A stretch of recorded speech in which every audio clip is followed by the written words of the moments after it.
ব্যক্তি থেকে পরিবার, সমাজ থেকে রাষ্ট্র, দেশ থেকে বিশ্ব সবকিছু চালিকায় রাজনীতি। তাই রাজনীতি 10 দিক নিয়ে রাজকাহন নিবেদন করছে জি8 ইস্পাত। সাথে আছি আমি তাসনুভা তন্নি।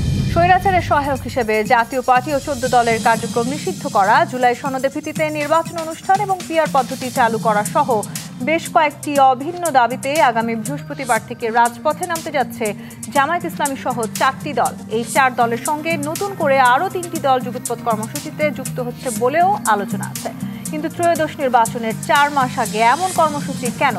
নাম প্রকাশ না করার শর্তে সেই প্রশ্নের উত্তরে দলগুলোর নেতারা গণমাধ্যমকে বলেছেন, বিএনপি অভ্যুত্থানের পর অন্যদের মতামতকে গুরুত্ব দিচ্ছে না, ক্ষমতায় যাবে ধরে নিয়েই সংস্কারের বাধা তৈরি করেছে। এছাড়া বিএনপি ক্ষমতায় যেতে পারলে সংবিধান সংস্কার করবে কি না সেই সন্দেহ দানা বাধায় তারা এই সিদ্ধান্তে উপনীত হয়েছেন।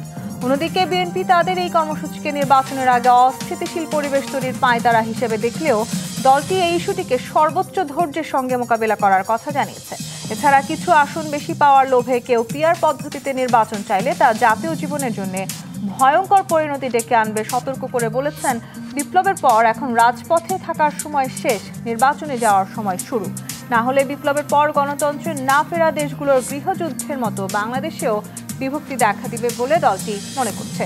24-এর ছাত্র জনতার রক্তের বিনিময়ে পাওয়া নতুন বাংলাদেশে ভয়ঙ্কর সেই গৃহযুদ্ধের সম্ভাবনা আদৌ কি আছে?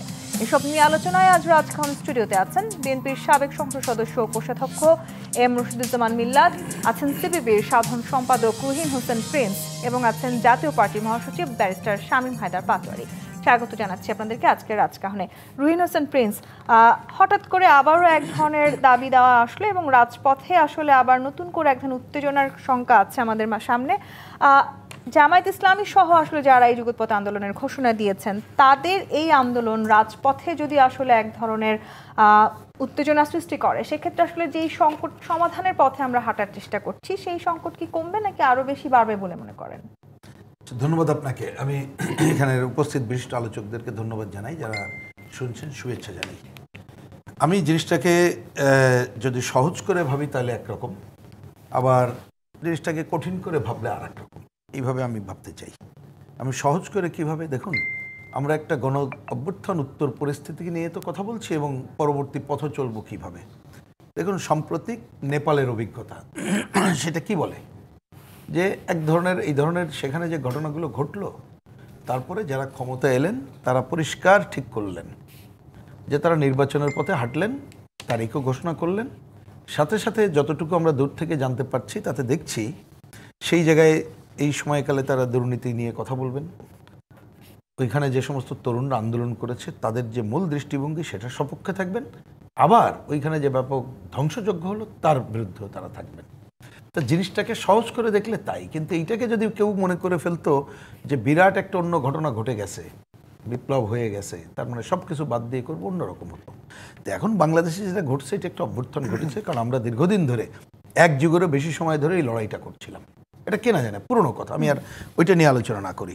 কিন্তু সর্বশেষ প্রায় 1 বছরের বেশি সময় হয়ে গেল, আমরা কতকগুলো বিষয় ঐক্যমত্য নিয়ে আলোচনাও করলাম, এবং ঐক্যমত্যের আলোচনা আমি মনে করি যে এটা আমরা যেটা ঐক্যমত্য কমিশনকে বলেছে, তারা অহেতুক কালক্ষেপণ করছে।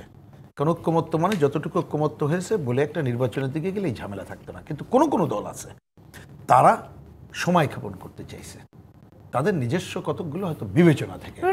আপনি কি আসলে মনে করছেন এই ত্রয়োদশ নির্বাচনের আর 4-5 মাস হয়তো বাকি আছে, সেই সময়টাতে হঠাৎ করে এরকম কোনো কর্মসূচি আসলে এর পেছনে কোনো বড় কারণ আছে? আমি ওই কথাটাই আসলাম শেষে, যেটা আমার কথার ধারাবাহিকতা ওইখানে আসছি, যে অনেকে চাইছে যে নির্বাচনের সময় নিয়ে কালক্ষেপণ করতে।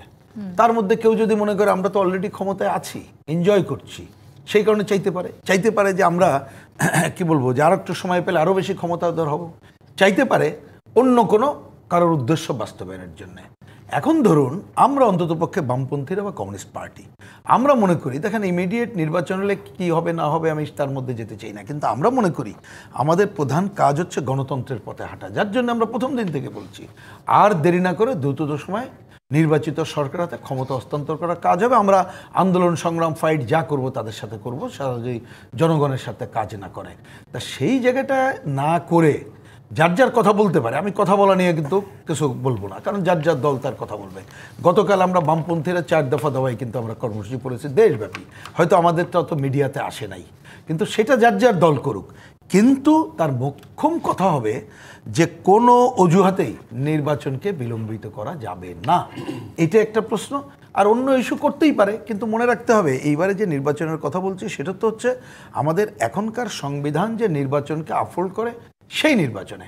আমি ধরেন আমার শাসনতন্ত্রের পরিবর্তন যদি চাই, আমি যদি আরও অন্য কিছু চাই, তা সেইটা তো আমাকে করতে হবে সংবিধান সংশোধন করে, এবং তার জন্য একমাত্র পথ হচ্ছে সংবিধানে লেখা আছে নির্বাচিত পার্লামেন্ট তারাই এই কাজ করার দিকে এগিয়ে যাবে। তাহলে যারা আসলে কিন্তু আন্দোলন অন্য করছেন তাদের কি নির্বাচিত যে পার্লামেন্ট আসবে সামনে তাদের উপরে আস্থা একেবারেই নেই? না, আমার বিবেচনায় না, সেটা তো প্রথম কথা। আবার একটু কথাটা একটু ছোট্ট আমি একটু ব্যাখ্যা দিতে হবে। ধরুন নির্বাচিত পার্লামেন্ট হলে জনগণের সব সমস্যার সমাধান হয়ে যাবে, আমরা তো মনেই করি না। ক্লিয়ার, কমিউনিস্ট পার্টি এবং বামপন্থীরা। কিন্তু আমরা বলেছি গণতন্ত্রের পথে চলার জন্য এই ছাড়া তো পথ নাই। এখন কেউ যদি মনে করে ওই পার্লামেন্ট না, আমরা এমন এমন কাজ করছি বা করব ভবিষ্যতে যেটা আমাদের অনেক সংকট আনতে পারে, তাহলে তার আগেই যদি এখন অনেক কিছু সংবিধানকে ওই পার্লামেন্টের হাতে ছেড়ে না দিয়ে তার আগেই কোনো সাংবিধানিক সভা করে গণভোট করে অনেক কিছু যদি করতে পারি, তারা মনে করছে এটা হয়তো তাদের জন্য খুব ভালো। কিন্তু আমরা মনে করি এটা গণতন্ত্রের জন্য কোনো ভালো কথা না বলে আমরা ওইটার সাথে নাই, এটার বিরোধিতা। শামীম হায়দার পাটোয়ারি, তারা আসলে যেই যে দাবি দেওয়াগুলো নিয়ে আন্দোলন করছে এবং যেটাকে তারা যুগপৎ আন্দোলন বলছে, 7টি রাজনৈতিক দল মিলে তারা রাজপথে নামার আন্দোলন দিয়েছে এবং সেখানে আসলে জাতীয় পার্টিকে নিষিদ্ধ করার এক ধরনের দাবিও তারা রেখেছে এবং সেই দাবিতে আসলে তারা বলার চেষ্টা করছে যে অন্যান্য যে রাজনৈতিক দলগুলো আছে তাদের মতামতকে তাহলে কি তারা আসলে খুব একটা গুরুত্ব দিচ্ছে না। যেখানে আমরা দেখতে পাচ্ছি বিএনপিও এই মুহূর্তে আসলে জাতীয় পার্টিকে নিষিদ্ধ করা নিয়ে তারা যেটি বলছে যে তারা আদালতে অভিযোগ দিতে পারে, কিন্তু রাজনৈতিক দল হিসেবে তারা আসলে কোনো সরাসরিভাবে কোনো রাজনৈতিক দলে নিষিদ্ধ করুক সেটি চান না। যখন আওয়ামী লীগ নিষিদ্ধের দাবি উঠল তখন জামাত কিছু বলেনি, যদিও জামাতের প্রচ্ছন্ন সমর্থন থাকতে পারে। এটা দুঃখজনক যে আওয়ামী লীগ নিষিদ্ধের সময় জামাত কিছু বলেনি, কিন্তু জাতীয় পার্টি নিষিদ্ধের সময় জামাত স্পষ্ট কথা বলছে।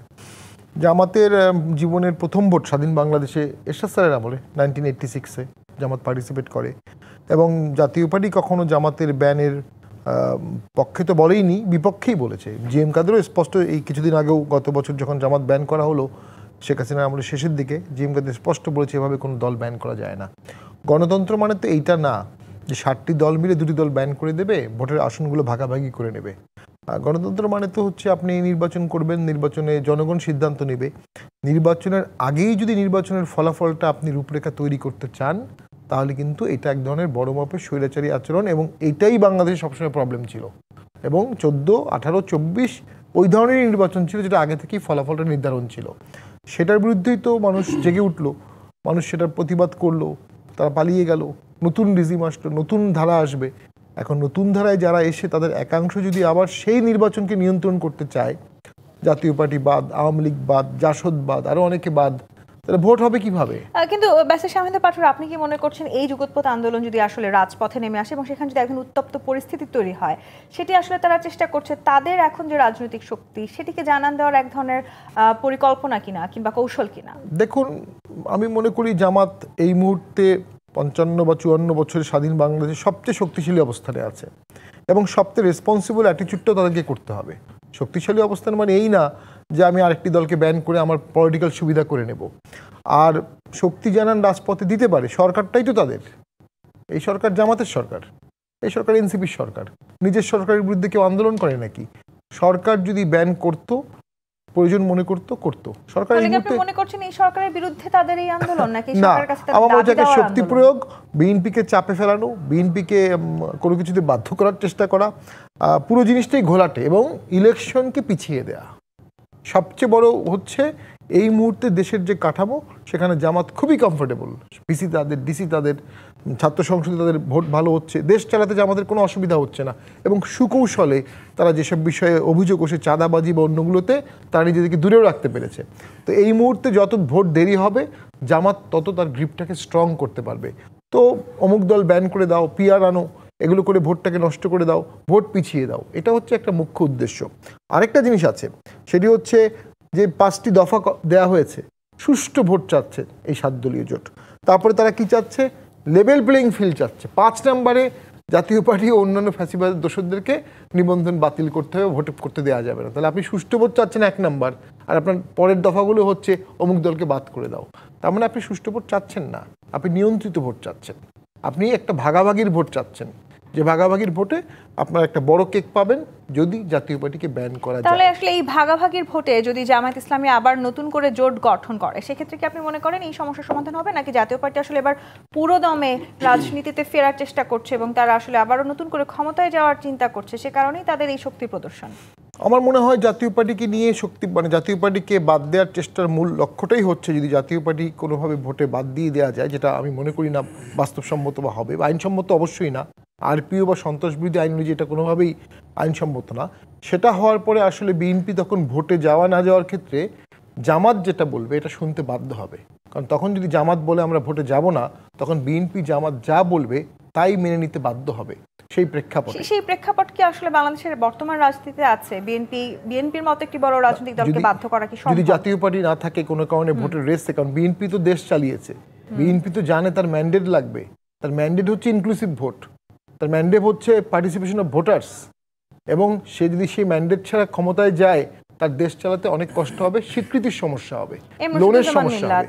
এই যে আসলে বলার চেষ্টা করছে জামায়াত ইসলামী বা যারা আসলে এই আন্দোলন করছেন, রাজপথে করার ঘোষণা দিয়েছেন, তারা বলছেন বিএনপি অভ্যুত্থানের পর অন্যদের মতামতকে একেবারেই গুরুত্ব দিচ্ছে না এবং তারা ক্ষমতায় যাবে এটি ধরে নিয়ে সংস্কারে বাধা তৈরি করছে। আবার যে কথাটি ব্যারিস্টার শামীম হায়দার পাটোয়ারী বললেন যে জামাত আসলে আপনাদেরকে যথেষ্ট চাপে রাখার চেষ্টা করছে এবং একটা সময় গিয়ে এই চাপ যদি আসলে উত্তেজনায় ছড়িয়ে যায় সেক্ষেত্রে আপনারা বাধ্য হবেন তারা যা বলছে সেটি মেনে নিতে। সেই অবস্থায় কি তাহলে বিএনপি যাচ্ছে? ধন্যবাদ আপনাকে এবং আমার সহআলোচকবৃন্দকে। শামীম পাটোয়ারী ভাই যেটা বললেন আর কি, এটার প্রেক্ষিতে বলতে হয় যে আসলে সেই চাপ কিন্তু আমরা এইভাবে মনে করি না। কারণ আমরা বিশ্বাস করি যে জনগণের ভোটে যে আমরা যাদের ম্যান্ডেট যে যারা পাবে তারা দেশ পরিচালনা করবে। কাজেই এক্ষেত্রে আমরা তো ওই ভয় করি না, আর আমরা এটা চাইও না যে যে একটি দল নিষিদ্ধ করে আরেকটি দল নিষিদ্ধ করে সকলকে বাদ দিয়ে একজন থাকবে বিএনপির সঙ্গে প্রতিদ্বন্দ্বিতা করার জন্য। এটার পক্ষে কিন্তু আমরা নই। কারণ এই জন্য যে আপনার নির্বাহী আদেশে কোনো দলকে নিষিদ্ধ করলে পরে এটা একটা আপনার এমন অবস্থায় দাঁড়াবে যে পরবর্তী পর্যায়েও যদি কোনো ধরনের সিচুয়েশন ক্রিয়েট হয় বাংলাদেশে, তখন কিন্তু এরকম নির্বাহী আদেশে সবাই এই দলকে নিষিদ্ধ করার চেষ্টা করবে, এবং এটা কোনো মতেই আমরা সমর্থন করি না। এবং এটা হওয়া দরকার আইনি প্রক্রিয়ার মাধ্যমে। আমরা কোনো দল নিষিদ্ধ হোক এটা আমরা চাই না। এটা চাবে জনগণ, দেশের জনগণ চাবে, যারা ভোটের মাধ্যমে ম্যান্ডেটের মাধ্যমে তারা এটা করতে পারে। এবং আপনি জানেন যে আজকে আমাদের সালাউদ্দিন আহমেদ সাহেব, যিনি স্থায়ী কমিটির সদস্য, তিনি কিন্তু বলছেন যে জাতীয় সনদ নিয়েও কিন্তু একটা কথা হচ্ছিল যে কেন আমরা এখনও যেটা প্রণীত হয়েছে সেটা স্বাক্ষর হচ্ছে না। আমরা স্বাক্ষর করার জন্য কিন্তু প্রস্তুত, এবং স্বাক্ষর করতে যারা যে সমস্ত বিষয়গুলিতে দ্বিমত রয়েছে সেগুলিতে নিটোপ দেওয়া হয়েছে। সেগুলি অন্যান্য যে দল আছে, যা এনসিপি বা জামাত বা অন্যান্য দল যারা নির্বাচন করবে, তারা তাদের ম্যানিফেস্টোতে তারা ইনক্লুড করে তারা কিন্তু জনগণকে বলতে পারে। তারা আসলে যে আন্দোলনের কথা বলছেন, শেষ পর্যন্ত যদি তারা এই আন্দোলনে সফল হন সেক্ষেত্রে আসলে বিএনপির কি করার আছে? আন্দোলনে সফল হবেন কাদের দ্বারা? আপনার আন্দোলনের সফল কেমনে হয়? আপনার তো একটা এই 18 কোটি মানুষের 12 কোটি 12.5 কোটি 13 কোটি লোকের ভোটের দেশ। এখানে তো মানুষের সম্পৃক্ততা থাকতে হবে। আপনার মানুষের সম্পৃক্ততার জন্যই এই ফ্যাসিস্ট সরকার যে পতন হলো, হাসিনা সরকার যে পতন হলো, কেন? মানুষের কোনো ভোটের অধিকার ছিল না, মানুষের কোনো ম্যান্ডেট ছিল না, যার জন্য তার সকলে মিলে ঐক্যবদ্ধ হয়ে আমরা তাকে নির্বাসিত করেছি। এবং এখন যদি তারাও সেটাই মনে করে যে আমরা কিছু সংখ্যক লোক এটা আমরা একটা আন্দোলন করলাম এবং সেই আন্দোলনটা লেজিট না, আসলে তারা জানে আর কি যে এটা কোনো লেজিট আন্দোলন না, এটা আন্দোলনটা করা হচ্ছে। আর আন্দোলন এখন হবেই বা কেন আপনি বলেন? আপনি নিজেই চিন্তা করতে পারেন যে বিষয়গুলি নিয়ে আলোচনা চলছে, সেই আলোচনার প্রেক্ষিতে কি আউটকামটা হয় সেটা দেখে না মানুষ আন্দোলন করে যে আমার পছন্দ হলো না এবং দেশের জনগণের জন্য এটা সঠিক নয়, বা নির্বাচনের জন্য এটা প্রযোজ্য না, বা এখনই আমাদের ভোটের প্রয়োজন নাই, এরকম এটা আলোচনার শেষে বলবে। আলোচনাও চলবে, আবার আপনি আন্দোলনও করবেন, ও মানে 7 দল নিয়ে 5 দল নিয়ে, যে দল নিয়ে করেন না কেন। এটা আমার মনে হয়, আমি শামীম পাটোয়ারি ভাইয়ের সঙ্গে একমত এবং প্রিন্স ভাইয়ের সঙ্গে একমত যে এটা হলো একটা ধরেন এখন তো তাদের সরকার চলছে ভালো, দেশের জনগণ যেখানে থাকুক না কেন সময় তো আন্দোলন করছে এবং আবার নানান ভাবে আমরা দেখছি এনসিপির নেতা কর্মী থেকে শুরু করে জামায়াতের নেতা কর্মীরা এই সরকার বিভিন্ন উপদেষ্টাদের বিরুদ্ধে অভিযোগও করছেন। না, এটা তো একটা আমি বলবো যে এটা ডুয়েল চরিত্র আর কি। মানে আপনার সরকারের বিরুদ্ধে আপনি আন্দোলন করছেন, আপনি মূলত কি করতে চাচ্ছেন যে এই আন্দোলন করে এটা হসপস করে, যেহেতু এখন যে সরকারটি আছে এর যে সুফল ভোগী, মানে যতটুকু বাংলাদেশের মানুষ সুফল পাক না পাক, যারা আছে দলের লোকগুলি তারা সুফল পাচ্ছে। কারা? এটি যদি তাদের কৌশল হয় এম রাশিদুজ্জামান মিল্লাত, তাহলে আসলে বিএনপির কৌশলটা কি এই আন্দোলনের উপর? হ্যাঁ, এই বিএনপির কৌশলটা হলো বিএনপি জনগণের সঙ্গে আছে। আমাদের নেতা বলেছেন যে আমাদের জনগণের সঙ্গে থাকতে হবে এবং তাদের সঙ্গে নিয়ে আমাদের আন্দোলন করতে হবে, বা সঙ্গে নিয়ে ইলেকশন করতে হবে। যদি এরকম হয় দেশের জনগণ সেটাকে মেনে নেবে না মেনে নিলে ঠিক আছে, বিএনপিও তার পদক্ষেপ গ্রহণ করবে।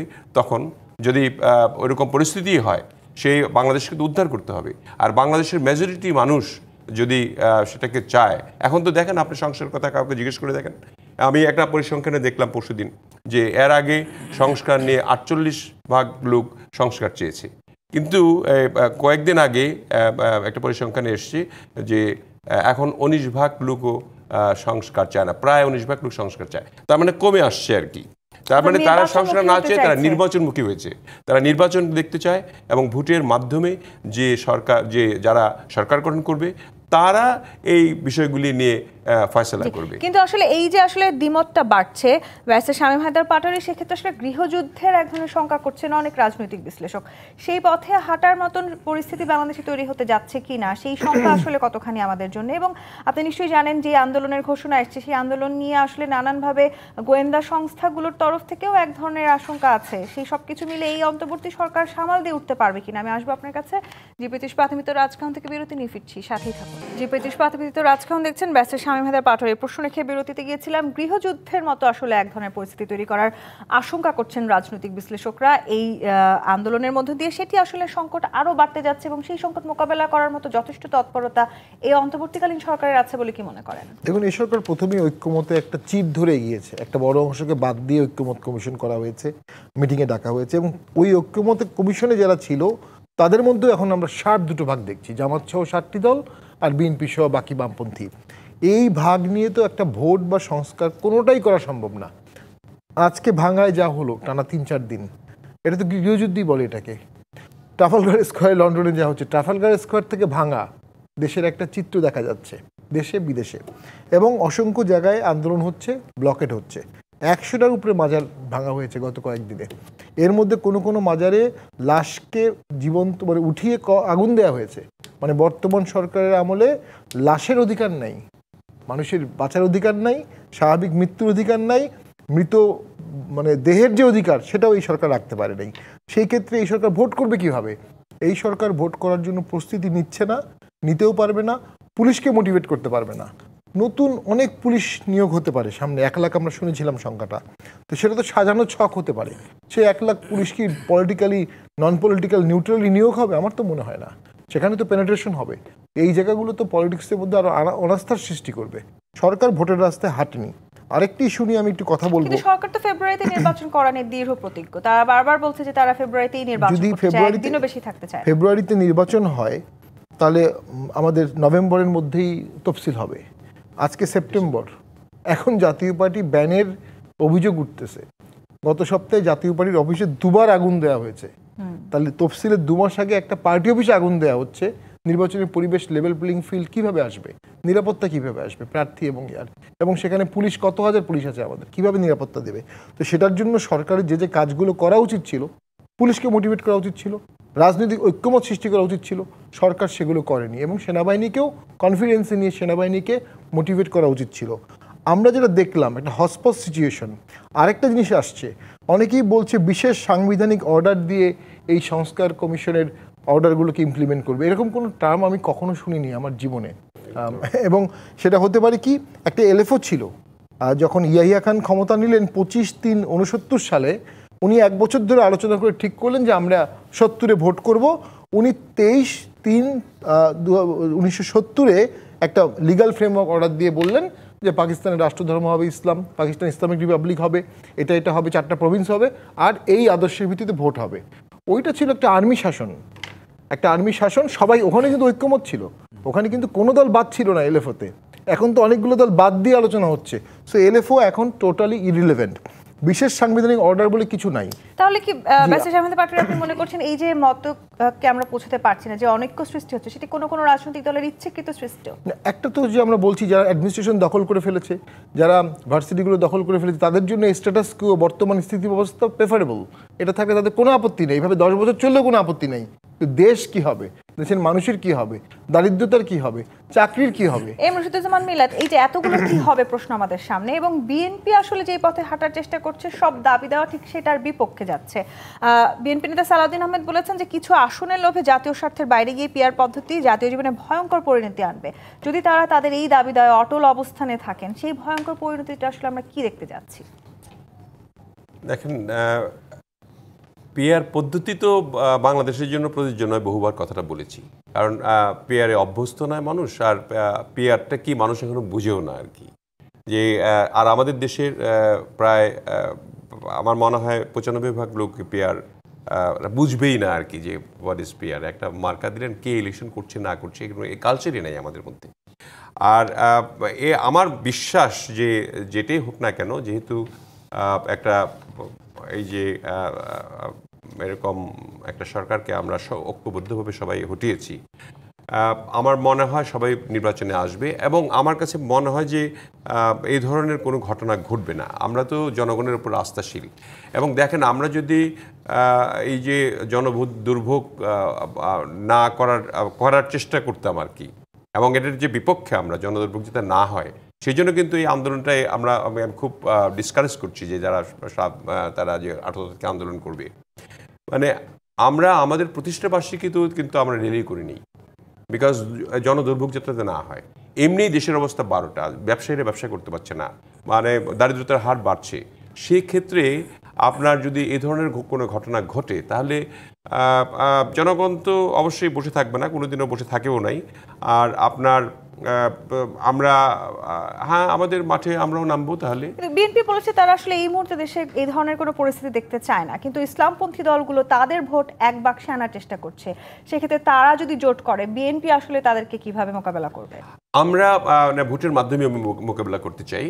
আমরা চাই যে গণতান্ত্রিক পরিবেশে একটা নির্বাচন হোক। হ্যাঁ, ভোটের বাক্সে যদি সবগুলি ইসলামিক দলগুলি একসঙ্গে নিয়ে এসে তারা যদি সর্বোচ্চ ভোট পেয়ে যদি সরকার গঠন করে, আমরা স্বাগত জানাবো। কিন্তু এটাকে বিশৃঙ্খলা সৃষ্টি করে এটার ফল নেওয়া, এটা কিছুতেই কাম্য নয়। এবং জনগণের মানে বাংলাদেশের জনগণ এটা মেনে নেবে না। আমার ধারণা, এটা নিয়ে যদি বাড়াবাড়ি করা হয়, বরঞ্চ প্রতি সরকারকে ডেকে আনার একটা প্রবণতা দেখা দিবে। সেক্ষেত্রে আমি মনে করি যে কোনো অবস্থাতেই হোক না কেন, এখনও সময় আছে যে তারা তাদের বোধোদয় হওয়া উচিত যে বাংলাদেশে যে কারণে এই শেখ হাসিনার পতন হয়েছিল, একটা স্বাধীন বাংলাদেশের স্বাধীন মতামত দিয়ে এবং একটা ভোটের মাধ্যমে নির্বাচিত সরকার। কিন্তু আসলে এই নির্বাচনের আগ মুহূর্তে এই আন্দোলন নানানভাবে নাটকীয়তার সৃষ্টি করতে পারে, সেই ধরনের আসলে শঙ্কাও করছেন অনেকেই। এনসিপি, এবি পার্টি সহ বেশ কয়েকটি রাজনৈতিক দল আসলে প্রথমে যে আমরা শুনতে পাচ্ছিলাম জামায়াত ইসলাম বলছিল তাদের সাথে এই আন্দোলন যুগপৎ আন্দোলনে আছে, পরবর্তীতে তারা বলেছেন যে তারা আসলে নেই। যদি আমি এনসিপির উদাহরণটা টানি, তাহলে তারা বলেছেন যে ডানপন্থী ট্যাগ এড়াতে আসলে তারা এখনই এই আন্দোলন ধর্মভিত্তিক দলগুলোর সাথে জোট বা এই যুগপৎ আন্দোলনে যেতে চান না। তবে নির্বাচনের তফসিল ঘোষণার পর সমঝোতা হলেও হতে পারে। তার মানে এই আন্দোলনটাকেও আসলে কোনো না কোনোভাবে সমঝোতার জায়গায় নিয়ে যাওয়ার চেষ্টা হচ্ছে। না, আমি পরিষ্কার করে বলি, ধরেন এক একটা দল তার কৌশল নির্ধারণ করবে, এটা তার দলের ব্যাপার। কিন্তু এইখানে বলটা এই অন্তর্বর্তী সরকারের কোর্টে, তাকেই ডিসিশন নিতে হবে কিভাবে এটা সে মোকাবেলা করবে, কি করবে। পরিষ্কার কথা, ধরেন আমরা এটা বুঝি, সরকার যদি সাপোর্ট না করে কোনো আন্দোলনকে এ ধরনের, তাহলে এই সময় কোনো, আমি এই ধরনের কথা বলছি কি, আমি বলছি যার যার বক্তব্য বলতে পারে, সেটা নিয়ে বড় বড় সমাবেশ হতে পারে, আমরাও করব, সেটা নিয়ে কোনো বিষয় না আমার। কিন্তু নির্বাচন যথাসময়ে হওয়ার ক্ষেত্রে বাধা সৃষ্টি করে। বর্তমানে যে নির্বাচন পদ্ধতি আছে, ধরেন এই পদ্ধতিতে আমরাও তো পরিবর্তন চাই, কিন্তু তো আমরা এখন এটা চাচ্ছি না। তো এইটা চাইবো আগামী নির্বাচনে আমরা পজিশনগুলো নেব তারপরে। যেমন ধরেন আমাদের শাসনতান্ত্রিক পরিবর্তনের থেকে সবচেয়ে বড় ব্যাপার হচ্ছে স্থানীয় সরকারকে শক্তিশালী করা হলো না। তা সেইটা শক্তিশালী করার একটা বড় কাজ হচ্ছে একটা ভালো পার্লামেন্ট গড়ে তোলার কাজ। তারপরে আমরা দ্বিকক্ষ করব নাকি পিআর করব, তার সাথে কি এর ভালো মন্দ সবটা আছে বিবেচনা করে করব। তাহলে কিন্তু সেই আলোচনা তো এই মুহূর্তে আলোচনা হতে পারে, কিন্তু আমি জোর করতে পারি না, কারণ জোর করলে তো আমার সংবিধান সংশোধন করে করতে হবে। এটা কে করবে? ওনারা যে পদ্ধতির কথা বলেছেন ঐক্যমত্য কমিশনে, এইটা তো যেমন আমরা কমিউনিস্ট পার্টি এবং বামপন্থীরা বলেছি, এটার সাথে একেবারেই আমরা নাই, একেবারেই নাই। তাহলে আপনি কি করে ঐক্যমত্য করবেন? আর ঐক্যমত্য করলেও তো, আমি যদি ঐক্যমত্য করি যে ঠিক আছে আমি এখন এলএফও করবো, আমি গণভোট করবো, তার তো কোনো ভিত্তি নাই। ওটা করাটাও এই ঐক্যমত্যের কোনো মূল্য নাই। আমি বলছি যে মোটেই সম্ভব না। কিন্তু আমি বলছি এই সব কিছুর মূলে হবে কি, আপনি চানটা কি? এই সরকার যদি মনে করে যে আমি যে সময়ের কথা বলেছি, এই সময়ে একটা গ্রহণযোগ্য, ওনার ভাষায় আমি যদি প্রধান উপদেষ্টার ভাষায় বলি যে পরিষ্কার একটা নির্বাচন করতে চাই, তাহলে অবাধ, সুষ্ঠু, গ্রহণযোগ্য নির্বাচনের জন্য তাকে নির্বাচনী আলোচনার মধ্যে ঢুকতে হবে, অন্য কোনো আলোচনার সুযোগ দেওয়া যাবে না। যদি আসলে নির্বাহী আদেশে রাজনৈতিক দল নিষিদ্ধ করতে গেলে স্বৈরাচারের সঙ্গে যুক্ত 28টি দলকে নিষিদ্ধ করতে হবে, নির্বাচনটা তাহলে কাদেরকে নিয়ে হবে? না, প্রথম কথা হচ্ছে নির্বাচন কাকে, আমার এই জায়গায় আমি দুইভাবে আলোচনা করতে চাই। প্রথমত হচ্ছে নির্বাহী আদেশ দিয়ে একটা রাজনৈতিক দলকে বাতিল করা কি গ্রহণযোগ্য? মোটেই না। পরিষ্কার বক্তব্য। আপনি একটা রাজনৈতিক দল, অবশ্যই কোনো রাজনৈতিক দল ধরেন 71-এর সময় যেসব যুদ্ধাপরাধী দল ছিল, বা যদি এখনও এই ধরনের কোনো অপরাধমূলক কাজ করে, তার ব্যাপারে আমরা ভাবতে পারি। আইন বলে দেবে, আইনি পদক্ষেপই বলে দেবে কার বিরুদ্ধে কোন জায়গায় কী করবে। আরেকটা কী করবে? জনগণ তাকে প্রত্যাখ্যান করবে, আপনাকে তো ওই জায়গায় যেতে হবে। সুতরাং প্রথমে এই ধরনের নির্বাহী আদেশ দিয়ে কোনো রাজনৈতিক দল নিষিদ্ধ করার পক্ষে না। কিন্তু যে দল যেসব অপরাধমূলক কাজ করেছে আমরা অবশ্যই বলবো, বিগত দিনে আওয়ামী লীগ, তার সাথে যারা সহযোগী ছিল, তাদের অপরাধের কথা বলবো, এবং সে ব্যাপারে ছেড়ে দেবো জনগণের উপরে। জনগণই সিদ্ধান্ত নেবে, কারণ আমরা তো সেই অপরাধকে আমরা ঢাকার চেষ্টা করবো না। আসলে নির্বাচনের মধ্যে দিয়ে আবার আসলে বিএনপি নেতা কর্মীরা বলার চেষ্টা করছেন যে নির্বাচন ভণ্ডুলের জন্য পরাজিত শক্তির সাথে আতাত করেছে জামায়াত সহ কয়েকটি ইসলামী দল। আবার জামায়াত এবং ইসলামী দলগুলো বলছে আসলে জাতীয় পার্টি বা বিএনপি আসলে কোনো না কোনোভাবে নির্বাচনের মধ্যে দিয়ে সেই পরাজিত শক্তিকে ফেরত নিয়ে আসতে চায়। এই যে পাল্টাপাল্টি অভিযোগ, কারা আসলে তাহলে এই আতাত করছে? এই জায়গাটি তো আসতে চাই। আরও একটি বিরতির সময় হয়েছে। জি25 প্রাথমিক রাজকাহন থেকে আরেকটি বিরতি নিয়ে ফিরছি, সাথেই থাকুন। জি25 প্রাথমিক রাজকাহন দেখছেন। ব্যারিস্টার শামীম হায়দার পাটোয়ারি, বিএনপি নেতাকর্মীরা বলার চেষ্টা করছে নির্বাচন ভণ্ডুলের জন্য পরাজিত শক্তির সাথে আতাত করেছে জামাত সহ কয়েকটি ইসলামী দল। আবার এদিকে তারা বলছে যে তারা আসলে জাতীয় পার্টি নিষিদ্ধ করতে চায়, কারণ জাতীয় পার্টি সেই নিষিদ্ধ রাজনৈতিক দলটি বা পরাজিত শক্তির সাথে আতাত করছে। কোনটি তাহলে সত্যি? দেখুন, আমার মনে হচ্ছে কেউই আতাত করতে পারবে না। আওয়ামী লীগ তারা আওয়ামী লীগের রাজনীতি করবে, তারা ফিরে আসার চেষ্টা করবে, তারা ফিরে আসার চেষ্টা করছে ন্যাশনালি ইন্টারন্যাশনালি। সেটা সেই ভোটেও হতে পারে, পরবর্তী ভোটেও হতে পারে। তারা কাউকে ভোট দিয়ে তাকে বলিয়ান করে নিজের বিসর্জন করবে না। তারা ভোট থেকে অ্যাবস্টেইন থেকে ভোটটাকে লোকাস দেখাবে, ভোটে বাধা দেওয়ারও চেষ্টা করতে পারে, এবং সেই ক্ষমতা কিছুটা তাদের অবশ্যই আছে। পুলিশ আমাদের দুর্বল। ভোটের রেজাল্ট কি হবে এটা তো খুব প্রেডিক্টেবল। 59% লোক এখন আনডিসাইডেড, তারা কাকে ভোট দেবে। এবং Winston Churchill after defeating Hitler, এত বড় বিজয়ের পরে, তার পরের ইলেকশনে উইনস্টন চার্চিলের দল লেবার পার্টির অর্ধেক আসন পেয়েছে। উইনস্টন চার্চিলের অপোজিট যে অ্যাটলি সে ডাবল আসন পেয়েছে। তো ভোটের সময় মানুষ কী ভাববে সেটা ডিফারেন্ট ইস্যু। প্রথম হচ্ছে ভোটের নিরাপত্তা নিশ্চয়তা দেওয়ার মতো সরকার আছে কিনা। তো আমরা যে দেশে মব হচ্ছে শত শত, সে দেশে ভোট হবে কিভাবে? ভাঙ্গায় তো পুলিশ পালিয়ে মসজিদে গেছে। তো একজন ব্লগার বলছে এখন তাহলে প্রত্যেকটা কেন্দ্রের পাশে মসজিদ দিতে হবে, ভোটের সময় যদি মারামারি লাগে পুলিশ তাহলে মসজিদে পালাবে, অথবা মসজিদের পাশে কেন্দ্র দিতে হবে। পুলিশ নিরাপত্তাহীনতায় আছে। তো এই পুলিশ বা এই কাঠামো দিয়ে ভোট উঠানো খুব কঠিন। আপনাকে একটা ঐক্যমত সৃষ্টি করতে হবে।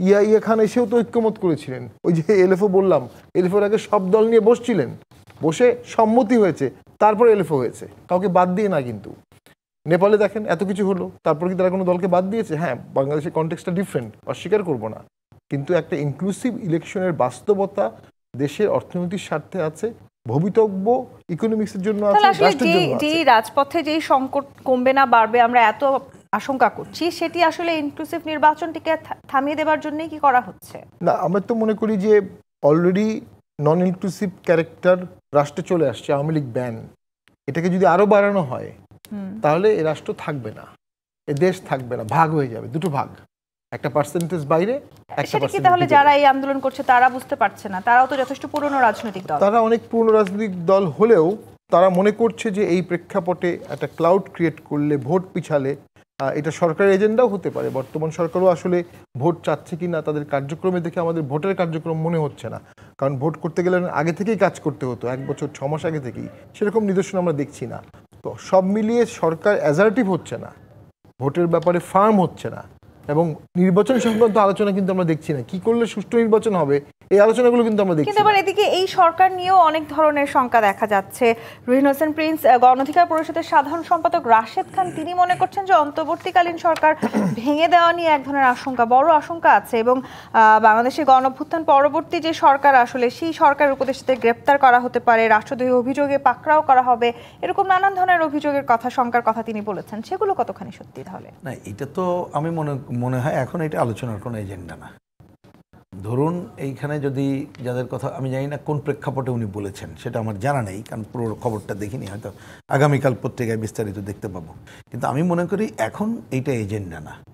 কোনো সময় কেউ ক্ষমতায় থেকে যদি ক্ষমতার অপব্যবহার অন্য কিছু করে থাকি, তাহলে সেটা কোনো এক সময় সেটা তো দায়িত্ব নিতে হবে, সেটা অন্য আলোচনা। কিন্তু আমি মনে করি যে এখন আমরা যে পর্বে আছি, সেই পর্বে আপনি আজকে আলোচনা যেটা শুরু করেছেন, আমরা বড় সংকটের মধ্যে আছি, মবের রাজত্বের মধ্যে আছি। আমরা এখনো পর্যন্ত আইন শৃঙ্খলা পরিস্থিতিকে তুলে আনতে পারি নাই, কিন্তু আমরা ভোটের মধ্যে যাওয়া ছাড়া আমাদের সামনে বিকল্প নেই। জনগণের প্রত্যক্ষ ভোটে নির্বাচিত সরকার ছাড়া কোনো বিকল্প আমাদের নাই। সুতরাং এই কাজটা করতে গেলে রাজনৈতিক দল এবং অন্যান্য শক্তিকে আস্থায় নিয়ে সরকারকে এই কাজটা করতে হবে, এবং সরকারের খালি মুখের অবস্থান না, বাস্তবে একটা দৃঢ় অবস্থান লাগবে। নিজের দৃঢ় অবস্থান একেবারে নির্বাচনী কর্মকাণ্ডের মধ্যে নির্বাচন কমিশন এবং সরকার রাজনৈতিক দলগুলোকে নেমে পড়েছে। এবং এই যে মিডিয়া আজকে যে আলোচনাগুলো আপনারা করছেন, আমি তো ব্যক্তিগতভাবে মনে করি যে আপনাদেরও এই আলোচনাগুলোর একটু এজেন্ডা পরিবর্তন করা উচিত। ধরুন এই যে কি বলে আপনার যে আরপিও নিয়ে নানা ধরনের ঘটনা মাঝে মধ্যে নির্বাচন কমিশন বলে, কিন্তু দেখেন আমরা কিন্তু কখনো এই আলোচনার মধ্যে ঢুকতে পারলাম না, না ভোটের কোশ্চেন উঠলো।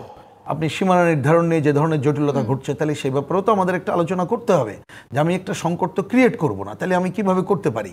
ধরুন এই যে মনোনয়নের আগে যে টাকা ছিল, টাকার পরিমাণ বাড়িয়ে দিল, কিন্তু আমরা একটা লেভেল প্লেইং ফিল্ডের কথা বলছি, খরচের পরিমাণ আমরা কমানোর কথা বলেছিলাম, সেটাও বাড়িয়ে দিলাম। উদাহরণ দিলাম, আরো অনেকগুলো করা যায়, কিন্তু সমাধান করার ইচ্ছেটা কতখানি সেটি আসলে রাজনৈতিক দলগুলোর কি আছে? আমি রাজনৈতিক দল না, আমি আগে বলি যে এটা প্রথম করতে হবে সরকারের উদ্দেশ্যটা কি।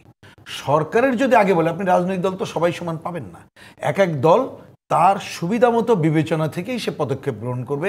এইটাকে আপনি স্বাভাবিক ধরে নিয়ে এখন যে বাস্তবতায় করণীয় নির্ধারণ করে সরকারকে বরঞ্চ ওই ক্ষেত্রে অ্যাগ্রেসিভ ভূমিকা পালন করতে হবে, যে আমি দৃঢ়তার সাথে ওই কাজটা করব এবং আমি সব রাজনৈতিক দলগুলোকে আস্থায় নেব, এটাই হবে প্রধান কাজ। সরকারকে আসলে যে অ্যাগ্রেসিভ ভূমিকা পালন করার কথা বলছিলেন হোসেন প্রিন্স, রাজপথের সংকটটা যদি বাড়ে সেক্ষেত্রে আসলে সেই অ্যাগ্রেসিভ ভূমিকায় কি আপনি এই অন্তর্বর্তী সরকারকে দেখতে পাচ্ছেন? দেখতে পাচ্ছি, হ্যাঁ। এই যে দোষারোপের রাজনীতি দলগুলোর মধ্যে এটা একটা, আপনার এক্ষেত্রে নির্দলীয় সরকার চুপচাপ। আপনার এখানে তো আসলে গণতন্ত্রের জন্য যে আন্দোলন করেছিলাম আমরা, সেই আন্দোলনের সকলেই তো পার্টিসিপেন্ট ছিলাম আমরা, মানে যারা এখানে আছে আর কি, পলাতক বা আওয়ামী লীগ ছাড়া সকলে তো ঐক্যবদ্ধভাবে আমরা করেছিলাম এটা। তো সেটাকে পূর্ণাঙ্গ মানে রূপদানের জন্য যে কাজগুলি করা দরকার ছিল অন্তর্বর্তীকালীন সরকারের, সেটা তারা করেনি। আমি তো মনে করি যে অন্তর্বর্তীকালীন সরকারের তেমন সদিচ্ছা নাই যে ইলেকশনটা খুব ফ্রি, ফেয়ার, ক্রেডিবল হোক। এটা ইনক্লুসিভ ইলেকশন করার জন্য এখনও যদি একটু শক্ত হাতে, শুধু আপনার দেশের যে আপনার ডক্টর ইউনূস সাহেবের কথাই বলি আমি আর কি, তিনি সমাদৃত ব্যক্তি, কিন্তু রাজনৈতিকভাবে কিভাবে মোকাবেলা করতে হয়, একটু শাসনও যে করতে হয়, শক্তিশালীও হতে হয়, এটা ওনার মধ্যে এটা কাজ করছে না মনে হয়। আমার মনে হয় তার সদিচ্ছা রয়েছে একটা ভালো ইনক্লুসিভ ইলেকশন দিয়ে তিনি চলে যাবেন, কিন্তু সেটা দিতে গেলে আমার বিশ্বাস যে তাকে একটু কঠোর হতে হবে এবং সেনাবাহিনীর সঙ্গে, আমার দেশপ্রেমিক সেনাবাহিনী আছে, তাদেরকে একটু ম্যাজিস্ট্রেটশিপ পাওয়ার দিয়ে তাদেরকে দিয়ে এটা দমন করা, একটু শাসনও তো করতে হবে। কিন্তু আপনারা কি এটাও মনে করেন নির্বাচন কেন্দ্রিক বা আসলে আসন ভাগাভাগি কেন্দ্রিক যে সমঝোতার কথা, যে সমীকরণের কথা আমরা বলি, সেই সমঝোতায় আসতে পারলে এই সংকটটাও অনেকটা কেটে যেতে পারে? তাহলে তো আপনার ওই যে আমিডামি ইলেকশনের মতো হয়ে যাবে। তা তো আমিডামি ইলেকশনের জন্যই তো এটা হয়েছে যে আসন কাকে কতটা দেওয়া হবে, কিভাবে এটা ভাগ করা, এরকম নয়। কিন্তু ইলেকশনটা ফ্রি, ফেয়ার, ক্রেডিবল হবে, এইটার নিশ্চয়তা দিলে পরেই আপনার অনেকগুলি যারা যে ধরেন নিশ্চয়ই আমি বিশ্বাস করি যে জামাতে ইসলাম পূর্বের চেয়ে বেশি সিট পাবে তারা, এবং এনসিপিও কিছু কিছু জায়গা সিট পেতে পারে। আর আশানুরূপ যে আমরা যে মনে করছি যে 280, 270, 250টি আসন পাবো বিএনপি, আমরা এতটা নাও পেতে পারি, আমরা হয়তো আরও কম পেতে পারি। সকলের পার্টিসিপেশনের একটা ইলেকশন হওয়া দরকার। সর্বশেষে আমি ঐক্যবদ্ধতার বার্তা দিতে চাই যে আমরা তো সব গণতন্ত্রকামী স্বৈরাচার বিরোধী রাজনৈতিক দলগুলি একসঙ্গে আন্দোলন করেছি এবং আমাদের পক্ষ থেকে 31 দফা সংস্কার করার জন্য, দেশকে পুরা সংস্কার করে এটা ভালো দেশ পরিণত করার জন্য একটা অঙ্গীকার করেছি। সেই অঙ্গীকারের কারণে আমার মনে হয় যে দেশের সব অংশের মানুষের জন্য একটি অন্তর্ভুক্তিমূলক কল্যাণমুখী শাসনের পথ তৈরি করবে। আমাদের লক্ষ্য হচ্ছে সবার মতামতের ভিত্তিতে একটি সত্যিকারের গণতান্ত্রিক ও সমৃদ্ধ বাংলাদেশ গড়ে তোলা। সবার মতামতের জায়গাটিতে তো আমরা আসতেই পারছি না, আমরা আসতে হবে। এটার সম্ভাবনা অবশ্যই আছে। আপনার এখনো আলোচনা চলছে, 15ই অক্টোবর পর্যন্ত সময় যেহেতু নেওয়া হয়েছে, আমার বিশ্বাস যে যারা দেশকে ভালোবাসে তারা এটা সমাধানের মধ্যে আসবে। যারা দেশকে ভালোবাসে না তাদেরকে কিন্তু জনগণ প্রত্যাখ্যান করবে এবং সেটা আরো খুব ভয়াবহভাবে। কিন্তু এই জায়গাটিতে এই মুহূর্তে বিএনপি আসলে জামায়াত ইসলামী বা এই যে ইসলামী আন্দোলন যারা একসাথে ঐক্য হওয়ার কথা বলছেন, তাদেরকে সবচেয়ে বড় শক্তিশালী প্রতিপক্ষ হিসেবে মনে করছে কি? দেখেন, হেফাজতে ইসলাম আছে, তারপরে হেফাজতে মজলিস আরেকটা আছে, তারপরে আরও কিছু কিছু ইসলামিক দল আছে, তারা তো জামাত ইসলামকে পছন্দ করে না। ইভেন আপনার এই যে আপনার ওই যে জামাতের আরেকটা আছে না, যে আপনার মসজিদে যে গিয়ে আপনার তাবলিগকে জামাত, তারা তো জামাত ইসলামের এই মওদুদি জামাত ইসলামকে পছন্দ করে না। কাজে ইসলামিক শক্তি সম্পূর্ণ একসঙ্গে হবে। আর সবাই তো আমরা ইসলামপন্থী, সবাই বাংলাদেশের 90% মানুষই ইসলাম ধর্মে বিশ্বাস করে। তারা সেই জায়গাটা ভীত না, কারণ এরা কিন্তু চায় না যে জামাত ইসলাম মানে অনৈতিক বা একটা আইন বহির্ভূত একটা দাবি তারা তুলে এটাকে। আমরাও সেই প্রত্যাশা রাখতে চাই। ধন্যবাদ আপনাদেরকে আজকে রাজকাহনে আমাদেরকে সময় দেওয়ার জন্য। দর্শক, আজকের মতো বিদায় নিচ্ছি জিপি 30 প্রাথমিক রাজকাহন থেকে। ফিরবো আগামীকাল রাত 10টায় নতুন রাজকাহন নিয়ে। বিবিসির সঙ্গেই থাকুন।